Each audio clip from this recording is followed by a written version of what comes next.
Hi guys, it's Chris at Cork and Crown, back in my cider shed with some more cider to try. And it is from, in the last film we tried, or a couple of them, whatever, recently we had a cider from Dowdings, which I'd never heard of, in Somerset. And I've got another one from Somerset, but somebody sent me a message. Unfortunately, I forget who it was, because I've got a terrible memory, but I'll put it on the screen here. So, Chris, you should try this cider because I really like it. So, well, there's always a danger that I won't like it and they'll piss off the person. But you know what? There's no reason why people should get pissed off. People like different things. I mean, that's a good thing. It's interesting. But the stuff is Chaplin and Cork's Somerset Reserve Cider. 6.8%. Rich, medium dry. Medium dry, let's test that theory. Let's see how medium dry we think it is. I'm guessing it's going to be medium. Sweeter end of medium, probably. If my experience, my general experience, is repeated in this instance, then it's going to be much sweeter than it suggests. Our master cider makers, Bob Chaplin and Bob Cork, had a simple passion to make a cider to surpass all others. Using only fresh juice from the finest quality English apples, they pressed and crafted an exquisite range of ciders and disguised them as batch 417 at our cider mill to savour for their own enjoyment. Quite small font, sorry. The secret didn't last long, and word quickly spread just how special these ciders were. Here at Shepton Mallet Cider Mill, we're now delighted to celebrate and share our range of Chaplin and Cork's legendary ciders.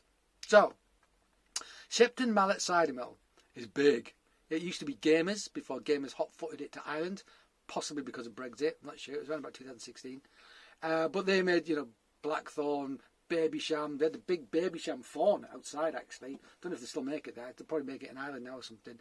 So it's a big place. It's not, it makes it sound quite quaint and little. It ain't quaint and little. It's big. It's bought by Brothers Cider, I believe. And if you look at their website, basically, it's all fruit. It's like Alka-Pops. It's all fruit cider, like rhubarb and custard cider and stuff like that. Which, if you've got some of those things in your range, fair enough. Turners do stuff a bit like that. And I think they're cool. But on the website, that's all there is to buy. It's just fruit cider, which annoys me a little bit, But this is obviously the Chaplin and Cork range is separate to that. They don't call it Brothers. Obviously, they've got a separate line of ciders, which they're more traditional style. And this obviously falls into that category. At least I assume so. Anyway, 6.8%.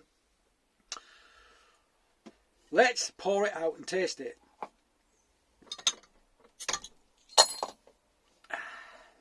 Get rid of that. Sticky floor. Oh, it's a nice colour, isn't it? It is a nice colour. Very bright. I'm assuming this is filtered. It's a big place. So I'm assuming it's going to be cultured yeast, filtered. It's going to be force carbonated, etc. But it's quite a nice colour. It's quite a nice orange, almost like an orange marmalade-y amber kind of thing. Bright, nice hue.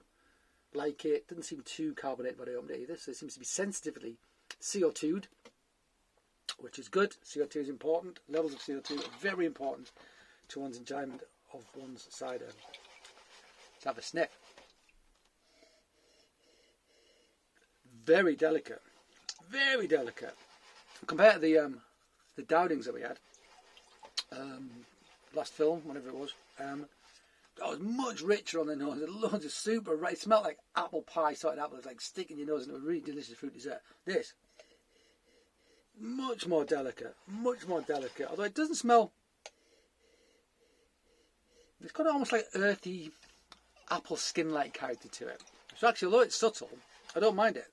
It's not setting off any alarm bells on my nose. On the nose, it's actually, yeah. So far, so good.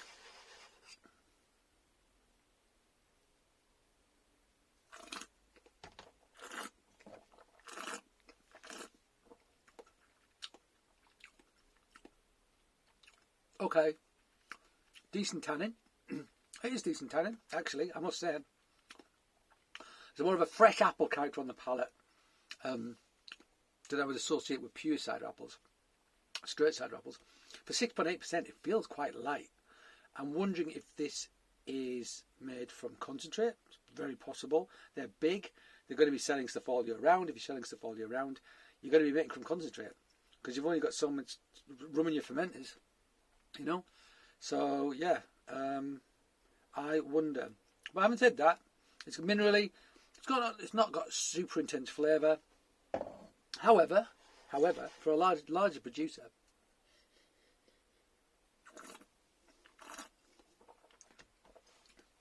it has some traditional character, and I would say medium dry. Yeah, I would go along with that. The acidity in it it's got minerality. It's slightly hollow, but it's refreshing. The tannins are good. Not too sweet, like that. Bubbles on the higher end of what I like, but actually they're fine. Find it a little bit hollow. It's got almost like a mineral water character to it. It's not as rich and intense an experience as I would hope to have, especially with something that's 6.8%. It feels light for that. It feels dangerously light for that, actually. You could get caught out by this quite badly, I think. Having said that, it wasn't that expensive, and it does have some delicate traditional cider apple character to it. I don't love it, but actually, it's all right. It's all right. I don't mind it. On a hot day, yeah, why not? I don't find it cloying. It's got a bit of structure.